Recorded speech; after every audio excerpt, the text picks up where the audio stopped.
All India time.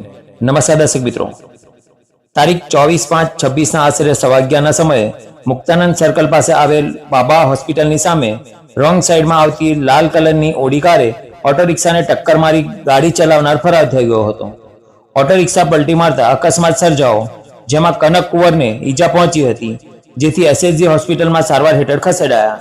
SSG hospital ખાતેથી Karelibaug police સ્ટેશનમાં જાણ કરવામાં આવી હતી। આ બાબતે કાર્યવાહી ન થતા 29/5/26ના રોજ અજાણ્યા ઓડી કાર ચાલકની વિરુદ્ધ ફરિયાદ કરવામાં આવી છે।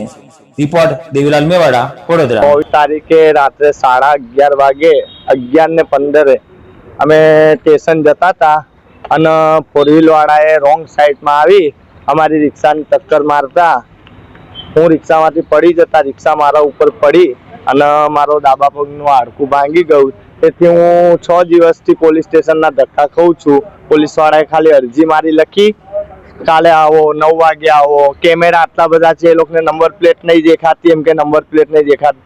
બીજા ચોરના કેસ હોય, બીજા કેસ હોય તો તમે તરત પકડી લો છો। આજે હું 6 દિવસથી ધક્કા ખાઉં છું પોલીસ સ્ટેશનના, તો આના પર કેમ તમે કાર્યવાહી નહીં કરતા? આજે મીડિયાના માધ્યમથી આજે એફઆઈઆર ફાડી છે, હવે આગળ મીડિયા કરે સાચું। કયા કલરની ગાડી હતી? રેડ કલરની ગાડી હતી, ઓડી। અને આ સમગ્ર ઘટના કયા વિસ્તારમાં અને કયા સ્થળ પર? મુક્તાનંદ 3 રસ્તાથી લઈ મેન્ટલ હોસ્પિટલ જતા રસ્તા પર કટ પરથી અમારા ઉપર રોંગમાં આખી ગાડી નાખી। અને કયા પોલીસ સ્ટેશન ખાતે આજે આવ્યા છે? કારેલીબાગ અને જે અકસ્માત સર્જાયો તો કયા દવાખાને ખાતે? એસએજી હોસ્પિટલમાં સારવાર લીધી હતી। આપણો પરિચય? કનક કુંવર।